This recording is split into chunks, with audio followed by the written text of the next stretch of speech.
In the worlds before Monkey, primal chaos reigned. Heaven sought order, but the phoenix can fly only when its feathers are grown.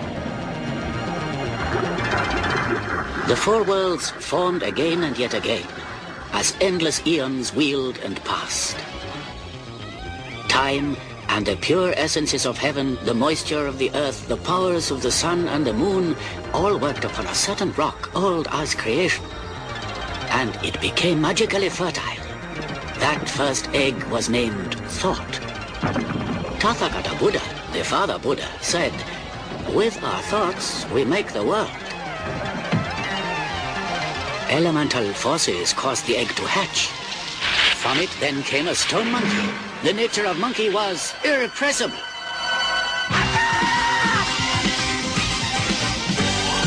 Born from an egg on a mountain top, the funkiest monkey that ever walked.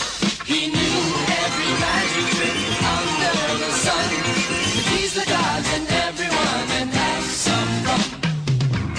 Monkey magic, monkey magic, monkey magic, monkey magic, monkey magic, monkey magic, monkey magic, monkey magic. Shalom and good day all, this is Helium29 back again for another DC comic review, and in this DC comic review it is Monkey Prince issue 4. Well, it's really nice that this first arc is finally over, and I have enjoyed what the writer of this story has put out on the table, literally. And now it's time to move into first things first, and that is in relation to the covers and their ratings. So on the left hand side will be the first cover, the second on the right hand side will be the second cover, and last but not least is the third cover. So jumping into the first questions first, do these covers in any way, shape or form connect to something that's happening inside the story? Sure enough, the first two do, but the second one, not quite. But I still enjoyed it anyway. So for the first cover, I gave it a 9 out of 10. Yep, that's pretty high up in my rating so far. For the second one, also a 9 out of 10. And last but not least, I decided to give this an 8.5 out of 10. Because I think it works in relation to the characters or the characteristics of the characters in the story. Alright, I'll now fix things up to show some of the internal art and story around the beginning, middle and end. So, as we jump into the beginning of the story, we have the Monkey Prince and Pigsy together, and they devise a plan to get, well, the Bat Boy there, in this case Damian Wayne, and of course there's a bit of a discussion that happens, and he's also asked to help him get his parents, who have been taken captive by one of the villains. So they make a bit of a pact or an agreement, and I really enjoy some of the dialogue that happens between them in the story. I'll now jump towards the middle.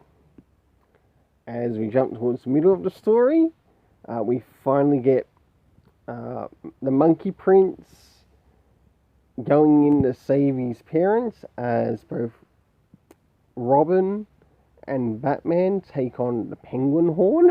Well, basically, the Penguin who's been somewhat possessed by a demon, a Chinese demon, and he's become the Penguin Horn. And as things continue,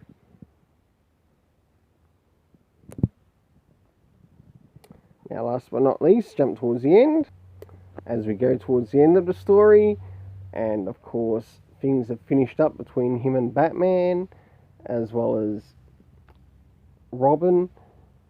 They soon start to prepare to get going, and as you can see here, there's somewhat a bit of a boom tube of sorts, and it makes you wonder if Darkseid has a bit of a connection to this or not. It might not. It might actually be a different universe. And of course, last but not least, we have Marcus finally returning to his school, and of course he's overcome his fear, which is really good in regards to Batman. And no doubt Damien's character also helped with that. It's nice to see that super son on the scene. So for the internal art, I gave it an 8 out of 10. Moving into the story, to those who follow the channel, there are certain things that I like to follow in regards to my stories. And the first things first is comic book references. Did we actually get any comic book references? And sure enough, we did. We got a comic book reference to Detective Comics issue 58. No doubt it's from some of the early stuff in the Batman era, but it's nice to see it being used. Moving into the next area of time, we got now and the next day, so we got a bit of an understanding as to how things were working in the present situation, and finally moving to the next day or the future day of what happened next.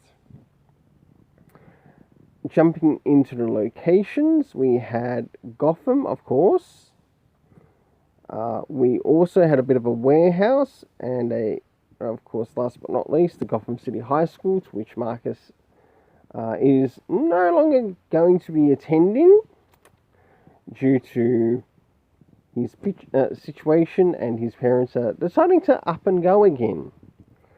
And moving on to the last but not least, the cast of characters. We had Marcus, the Monkey Prince. We had Robin, Damian Wayne. We had the Penguin, or Penguin Horn. And last but not least, we had some demons show up in the story, and we cannot forget Batman. I really want to say I enjoyed this first arc. I'm looking forward to the next arc. Now, with this series being somewhat a limited series, I think there's going to be a total of, I think there's going to be a total of 12 issues, though that could change in the future. So definitely leave that open. This could turn out to be good enough to have its own ongoing series. If that's the case, it would be a great ongoing series to follow alongside with the Joshua Williamson Robin. Well, until then, big thanks to all who watch this review, and remember, let's keep it colourful and have yourself an awesome day.